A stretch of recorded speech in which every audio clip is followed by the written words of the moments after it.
Ça y est, c'est l'été et si tu écoutes Audace, c'est le moment parfait pour m'aider à le faire rayonner. Alors que ce soit un petit like, un commentaire, une note sur Spotify ou Apple Podcast, un partage en story ou un envoi direct à une amie, franchement tout ça, ça m'aide. C'est du référencement organique et c'est grâce à ça que le podcast grandit, qu'il attire des invités d'exception et surtout qu'il continue d'exister. Si tu me suis depuis un moment, tu sais qu'Audace, c'est bien plus qu'un podcast pour moi. C'est un espace de création, c'est un espace de liberté et de transmission.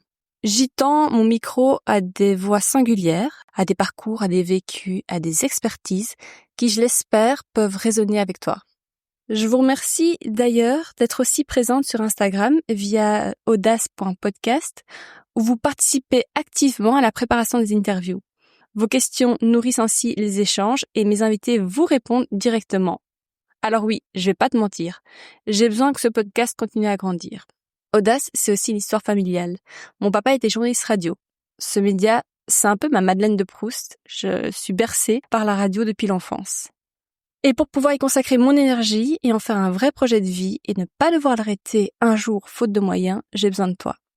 Parce que peut-être, toi aussi, ce podcast t'apporte un petit peu de clarté, de force ou de douceur au bon moment.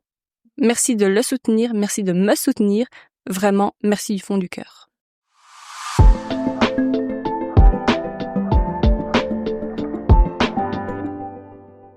Je suis Chloé Génicaud et bienvenue sur Audace, le premier podcast belge francophone dédié au wellness.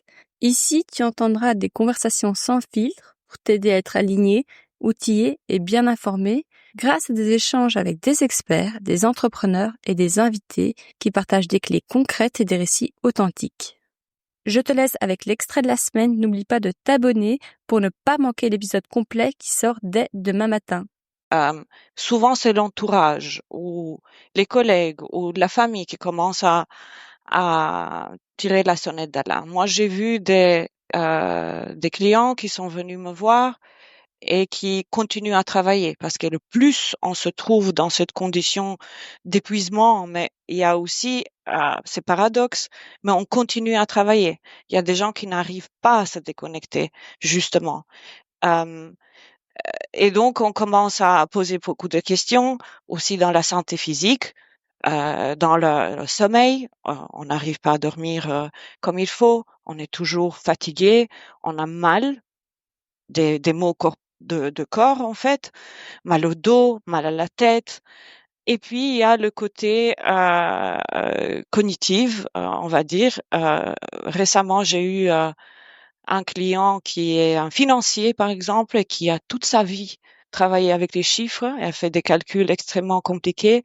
Mais là, il se trouvait d'un blocage, on va dire cognitif, qui n'arrivait pas du tout à faire des calculs simples. Et c'était ça son signal. Il s'est dit, ça, c'est des conditions que normalement, je fonctionne très, très bien. Mais voilà, je me trouve, il y a un blocage que j'arrive pas à faire 2 + 2 et c'est pas normal. Donc ça peut être une mélange des différents symptômes. Et puis dans l'humeur, les gens deviennent un peu cyniques, un peu vite irrités, très très extrêmement sensibles. Il peut y avoir des situations où ils commencent à pleurer tout d'un coup pour des choses que d'habitude n'ont pas cette sensibilité. Puis les erreurs de mon travail commencent à augmenter parce que plus il y a des pressions sur nous pour faire mieux, plus on passe le temps, plus il y a de la fatigue et cognitivement on n'est pas dans une situation optimale pour travailler ou pour juger ou pour repérer les erreurs, on commence à faire de plus en plus des erreurs. Donc, il y a plusieurs types de symptômes qui peuvent être mélangés. Puis, il y a aussi une différence personnelle que je pense qu'on pourra en discuter peut-être un peu plus tard. Mais les gens, chacun agit de façon un peu plus différente que d'autres parce qu'on est tous différents et on apporte un bagage différent physique, psychique, des vécus aussi qui est à chacun Oui, propre à très chacun. particulier. Voilà. Oui, parce qu'on dit souvent que on a dans l'esprit que le burn-out, ça peut être lié à de la fainéantise, tu vois, quelqu'un qui est plutôt flemmard, qui tu sais plus lever de ton lit, bon allez, donne-toi un bon coup de pied au cul et on va au travail.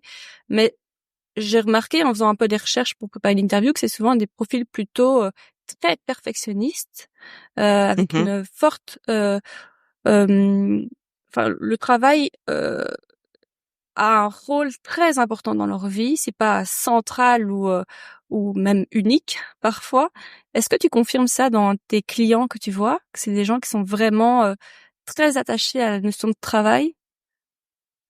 Oui, en fait, c'est le burn-out peut se produire quand il y a, hem, une discrépance entre ce qui est demandé de nous et notre capacité de livrer. Hem, Souvent, les gens qui sont perfectionnistes, aussi, que vous dites et qui travaillent énormément, eux, ils ont des attentes extrêmement élevées par rapport à eux-mêmes. Ils veulent faire ça bien et donc ça pousse à la perfection, ça pousse au travail, des longues heures, ça pousse, à être toujours en action, alerté pour faire les choses bien.